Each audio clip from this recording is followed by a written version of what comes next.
Hey guys, this is a build guide for an assassin date vortex cold conversion character. Right, I'm just going to run a map real quick, and then I will go over the build. This is like a mid-tier build. Like it's a little bit expensive, but like around 25x, not too much. And I've min-maxed it a little bit. You can definitely get it running for under 10x.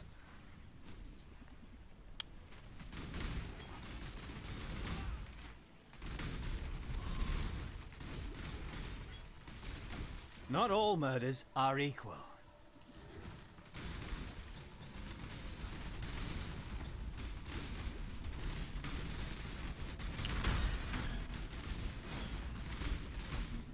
Okay, wow, this map is kind of crazy, taking a lot of damage.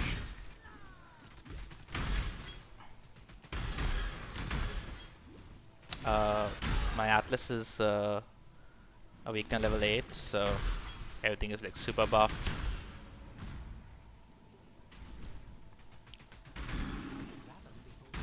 I'm also running a fully sextanted map, so yep.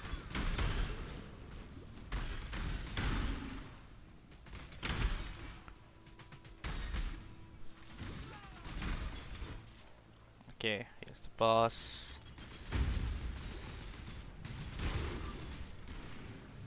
Damn it, I couldn't one-hit it, but whatever. Maybe the map mods are pretty bad.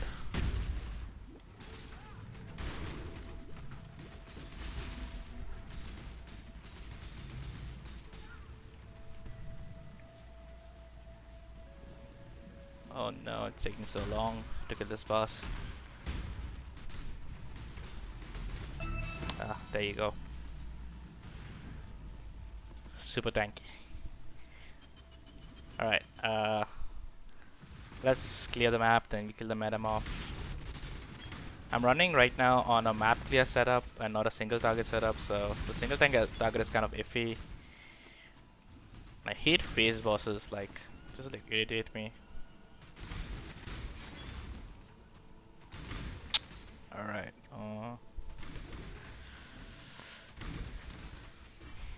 okay, just keep run.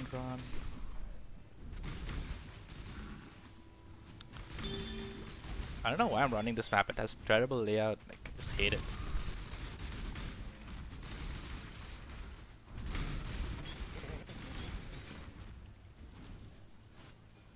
Anyways, I need to run Delve soon. I'm capped on surf fight.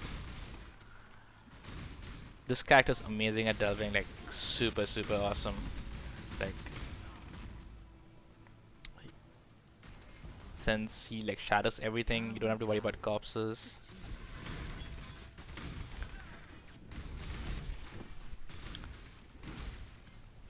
Alright, so let's get our metamorph. Alright. Okay.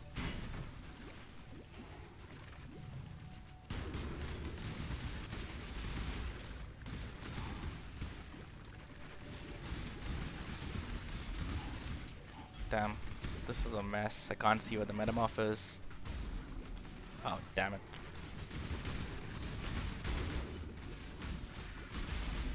Why is this boss so tanky? Oh my god. What are these map mods?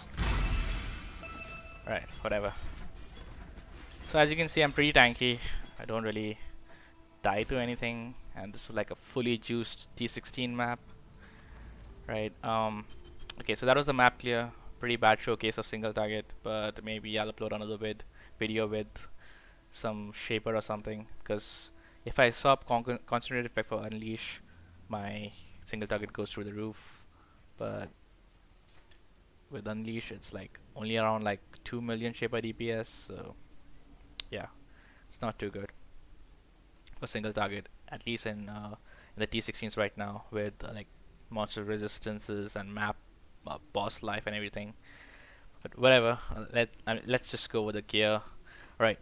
So the most important things are like your cold conversion. So you want to, because Blade Vortex is a fully physical spell, so you need to convert it 100% to some sort of element, right? If you want to take advantage of penetration, right? So that's why I have Winter Spirit. I have Watcher's Eye with Fist converted to cold, and I have a glove with Fist converted to cold. Right, with this I have 100% Fist to cold. As you can see, I only do cold damage. Right. What else? Also, I'm scaling power charges. You can scale this build in different ways. Like, yeah, you can get a badge of the Brotherhood, and then you can scale power and frenzy charges, but that's like really expensive. That'll like easily cost you like around 40 50x for the whole build. But this one is a pretty good like alternative, and it's not that expensive. So all you need is like some power charge scaling. So I've got max power charges here, uh, two void batteries. These are like really cheap right now, around 120 chaos each. Then a militant faith, which converts this node to inner conviction. So this gives more spell damage per power charge, and then you can't gain frenzy charges. But we don't have any way to gain frenzy charges anyway. So this is like a straight up 30% more multiplier because I have 10 power charges. I have anointed overcharge, right? So that is like a crazy damage boost. The skill tree, let's just go over it real quick. Um, so when I started leveling, I went through here. Did not pick up crit in the beginning. Then I just directly zoomed over to the witch area, to the Templar area. Got some area over here, some spell. Initially I took Elemental Overload for leveling, but then I respec out of that around level 50 or 60. Then I started picking up the crit nodes. Came over here, picked up crit. Came over here, picked up power charge, life. Came down over here, picked up acro, phase acro. I still left this for, and then I picked up Winter Spirit because by around level 70-ish, you should have like full conversion, right? And then I went up, picked this amazing node, this one. So it's like completely OP. It's like 50% crit multi for my character. That's like crazy on a single node, right? What else? This Watcher's Eye is not too expensive. Like I got it for 2x, and yeah, it's like the least desirable hatred mod, so they're selling for cheap. Um, I also have Potency of Will. These nodes are not really necessary. I use them because it's the quality of life. I want to keep my weight bleed Vortex at like maximum stacks while running through mobs in maps, so that's why this is like kind of useful. Also, I've come down and taken life. I'm right on level 94, so 95, 96, 97, 98, 99, 100. That'll be all life. I should reach 6.2, 6.3k, 6.2k life if I ever decide to level to 100.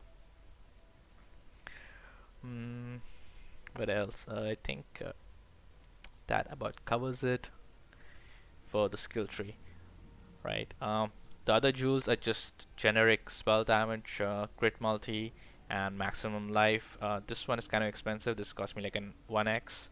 Um, this one was a few like 20, like 50 chaos for this one because it has some area damage, life, crit multi, pretty good. Um, then I have a corrupting blood, cannot be inflicted on each jewel. This is like really important because Blade Vortex hits many times, and if you hit a corrupting blood back, you instantly die before you can like use your bleed immunity flask. So it's pretty crazy. What else? It also helps in the Cirrus fight. And I think that just about covers the skill tree, right? Let's go over the gear and links. So as I said, I was using white battery, and I'm using this helmet, which the only important stat in this is the maximum power charges. I'm not even like got any enchant. I should get some enchant on this. But what you're looking for is max power charges and life, and then some resistances if you can. If you can't, then you can just get resistance on your belt. My belt is absolutely trash. I have life, some resistances. Um, then on my boots, resistances, most speed. I have this temple mod, which is like really good for assassin because you get extra dodge, and with elusive and phase acro and some dodge from gear, you almost like reach dodge cap, which is like really good for tankiness. Um, Then Carcass Jack, right? So this one was my most expensive item for this build. I bought it for 12x, which is like quite a lot. You can use some other body armor. You can use like a normal 16 Carcass Jack, and instead of Empower, you can use Hypothermia. And actually, that setup is actually more damage than this, which is kind of funny. But with Hypothermia, sometimes you can't run maps with elemental ailment immunity, so with this I can run those maps just fine. I just won't chill enemies, which is fine for me. Um, then alright, so let me just go over the links right now. So I have Blade Vortex, Cold Pen, Power Charge and Crit, Empower, Control Destruction, Awaken Unleash. A single target, I swap, and yep. The other important links are my Orbo Storms, Curse on Hit, Frostbite, Culling Strike. I've got like normal Cold Pen over here. I should get Awaken Cold Pen. Like I can get a crazy amount of upgrades for my gear, and my damage should just keep going up and up. Right now this is like just a basic, like very basic gear. Only good item is this. Um, Alright, I'll stop rambling and go with the next links. So the other one is Herald of Ice, increase crit. These because of this, like Herald of Ice can chain a lot, and it gives Herald of Ice base crit, and along with my Assassin Ascendancy, I get like a lot of base crit from my Herald of Ice, and it can chain a lot. As you saw in the map clear, it's pretty amazing. Um, and what else? I also have Hatred and Withering Step. Withering Step is for resetting elusive. It's a good movement speed steroid, and to just instantly gain elusive without hitting anything. So, when you start up a metamorph fight, you can get it, and then you can reset your elusive by hitting the metamorph. Um, and Power Charge scaling everywhere. I've taken Power Charge here. I actually should take this node. It's pretty good. It should give me 40% spell damage. I'll take it next level. But yeah, I've tried to get at least 5.5k life. Otherwise, things can one-shot us in T16 metamorph maps. Like T16, like uh, completely juiced maps, things can just like insta one-hit you if you have less than 5k HP. Sometimes my dodge doesn't work and I get hit, but I like because of I survive with like 100, 200 HP, and then because of my rings, I just heal back up to full. So that's really good. Um, Yep, and I think I have a cast when damage taken setup with Immortal Call and Enfeeble. And Summon Soul Golem, this is manually cast, but I very rarely use him. This is only for lab. I never use him in maps because he just keeps dying, and in chain maps he kills you. So just don't use any golems in chain maps. They're terrible unless you get the chain Pantheon. For Pantheons, I'm just using Soul of the Brine King so I don't get chain perma stunned, and Aberrath. I really hate Burning Ground. So this is like normally people take Shakari, and I have not even gotten the upgrade for this. But yeah, I don't really care that much for that. Um, Burning Ground I hate, so I always take this. But this is your preference. You can take any you want, right? Um, and I think that about covers it. Thank you for watching, guys. This was my first guide, so I know it's like really rusty. I don't have any script or anything prepared, I was just winging it. So hopefully next time I'll make a better guide. My next guide is going to be a Stormburst Totem Hierophant, so that's a fun character, right? So I'll go over that next. Right, thanks guys, bye.